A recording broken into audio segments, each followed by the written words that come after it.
Pessoas, eu conversava com uma pessoa e ela me perguntou como que é o dia a dia em sala de aula.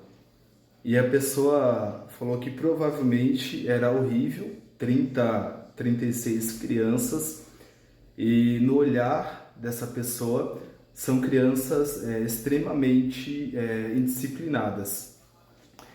E, cara, eu tenho pouco tempo de educação, acho que 7 anos, e nesses 7 anos eu nunca levantei a voz para uma criança e eu nunca fui áspero. E eu falo isso sem peso nenhum na consciência, sem hipocrisia.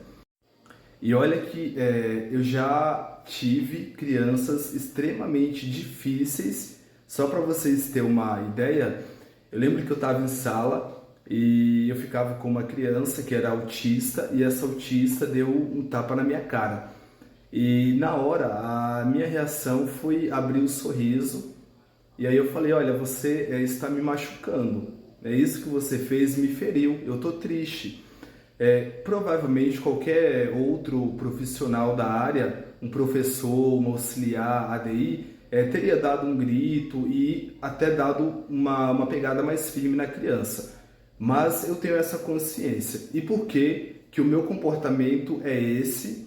E aí eu vou falar, com as crianças, eu tenho uma educação e uma paciência que eu desconheço. Com os adultos, eu sou um pouco mais áspero. E aí vem a explicação. Durante a minha vida como aluno, educando, eu tive professores bons, mas eu tive professores que infelizmente de professor só tinham nome, que foram professores que despejou tanta coisa em cima de mim que eu cresci com certos traumas e com certos conflitos internos, não porque eu tivesse esses conflitos, mas porque esses professores despejaram algo em cima de mim, um certo ódio, uma insatisfação com a vida de professor ou insatisfação com o sistema.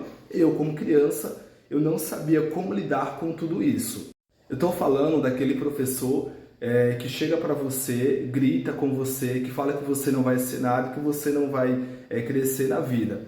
E eu tive esses professores, e não só professores, mas como adultos também, que agiram dessa forma. Hoje, toda vez que eu estou diante de uma criança, seja aluno ou uma outra criança, até mesmo um familiar, um primo que é pequeno, um sobrinho, uma sobrinha, antes de iniciar minha fala, eu me pergunto, isso que eu vou dizer vai despertar algum gatilho nessa criança, vai trazer algum trauma para essa criança? Será que a minha fala vai ajudar essa criança a se desenvolver? Eu vou despertar o melhor que ela tem? Ou talvez, assim como eu tive professores que desencadearam traumas em cima de mim, será que essa fala vai desencadear um trauma nessa criança? Eu sempre faço essa pergunta. Se você é da educação, assim como eu, ou como essa pessoa que me perguntou se trabalhar na educação é ruim, cara, eu particularmente eu amo a educação, amo trabalhar com crianças. O único defeito ou o único problema é o salário, que acho que todo mundo reclama disso, o sistema e principalmente a política. Por que eu falo que a política, galera, ela é um problema? Eu acho que não é um defeito só de São Paulo, mas eu acho que no Brasil inteiro. A maioria dos eventos que acontecem na escola, principalmente quando é entrega de material escolar, inauguração de uma sala, ou a escola fez aquisição ou ganhou um brinquedo, a gente tem a presença de políticos, seja vereador ou prefeito, e esse pessoal, eles faz uma política muito, eu diria, podre. Esses políticos, eles usam da paternidade, da maternidade das mães e dos pais, usam dos filhos desses pais para angariar voto e posar de bom político, bom cidadão, quando na verdade o interesse é outro. E aí, pegando um outro gancho, teve um colega que falou assim, velho, você às vezes é um pouco áspero, você é poucas ideias, né? O Mano Wellington é poucas ideias e já chega, já fala e às vezes é cara fechada.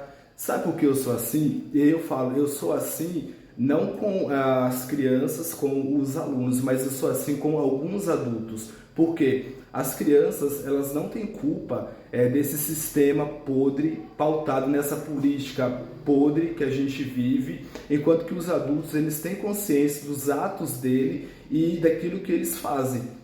Só para ilustrar, não foi agora, já tem um certo tempo aí, teve um determinado político que foi na escola. E aí o pessoal, todo mundo, nossa, o político X está aqui, político X está aqui, vamos arrumar a escola, vamos... até queriam pintar a escola, só para você ter uma ideia. E aí até a comida, ela foi modificada. Houve um tempero diferente, fizeram uma comida diferente. E eu fico olhando assim, cara, olha que hipocrisia, a gente está dentro da educação, a gente está dentro de uma escola, enquanto que para as crianças vocês servem qualquer comida, entre aspas, tá, galera?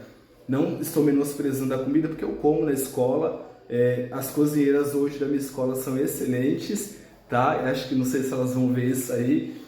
Mas assim, eu fico olhando, olha que hipocrisia. Para as crianças, que é o centro, a escola só existe por conta delas. Se não fosse as crianças, nem existiria a escola, porque não tem demanda. E para elas, a gente serve X comida. Mas para determinado político que vai na escola, a gente vai fazer uma comida diferente e vai pintar a escola. E aí a gente vê a inversão de valores e a gente vê essa política podre tomando conta da sala de aula e tomando conta das nossas escolas. E aí a pessoa pergunta, você não vai lá dar um bom dia para esse político? Nem na cara, velho, eu olho. E aí o pessoal fala que eu sou ignorante, que eu sou poucas ideias, mas não é. É porque eu não compactuo com aquilo que é errado e não compactuo com algo que está fora da ética e fora da moralidade.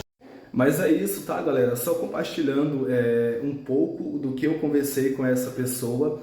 E se você é da educação, sempre que você for lidar com a criança, pergunte se você não teve professores que desencadearam traumas em você. Eu lembro desses professores até hoje e desses adultos. E faça a pergunta, você quer ser um adulto, um profissional da educação que desperta o melhor no seu aluno, ou você quer ser um professor ou um adulto que infelizmente desencadeia traumas? Cara, como que eu consigo ter paciência em sala? E olha que já são 7 anos sem erguer a voz e sem ser áspero com as crianças. Com alguns adultos, às vezes eu mando para aquele lugar, porque adulto sabe o que faz. Mas como que a gente mantém a calma, galera? E como que a gente se apaixona pela educação, mesmo a gente tendo o sistema que a gente tem, precário, sem recursos? É você primeiro. E eu sempre coloco Deus em primeiro. Se munir de Cristo. Às vezes as meninas que trabalham comigo, às vezes eu falo assim, eu vou lá fora tomar uma água. E aí dentro da sala tem um filtro, e as meninas falam assim, mas aqui tem, né? E elas já sabem que quando eu falo isso, eu vou lá fora, vou respirar, vou fazer uma oração, e eu sempre falo, Deus, me cobre com a tua graça, me cobre com o teu Espírito Santo, me dá paciência, e que eu não seja para essas crianças o que foram para mim, porque eu sei o quanto que eu sofri. E aí, segundo, galera, como eu falei, você olhar para você, para os professores que você teve ao longo da sua vida e você se espelhar em professores que despertaram o melhor em você e professores que acreditaram em você. Eu tenho um professor lá da minha cidade, o nome dele é Genivaldo, professor Pulu, e gosto muito dele. E sempre que ele entrava em sala, ele, antes de iniciar a aula, que era uma aula de matemática, e olha que isso já tem um tempo e eu guardo isso até hoje. Ele falava assim, ó, quando você sentar numa roda de amigos e o papo for futebol e mulher e não sair nada ali que acrescente algo na sua vida, se levanta, sai e vai estudar. E eu levei isso para mim, fiz isso, e sempre que eu chegava na roda de amigos e o papo era algo que não acrescentava nada na minha vida, eu me retirava. Hoje, graças a Deus, Deus está me abençoando, estou crescendo e esses meus amigos continuam lá com a mesma vida falando de futebol. Então se espelhe em boas pessoas, em professores que fizeram a diferença na sua vida.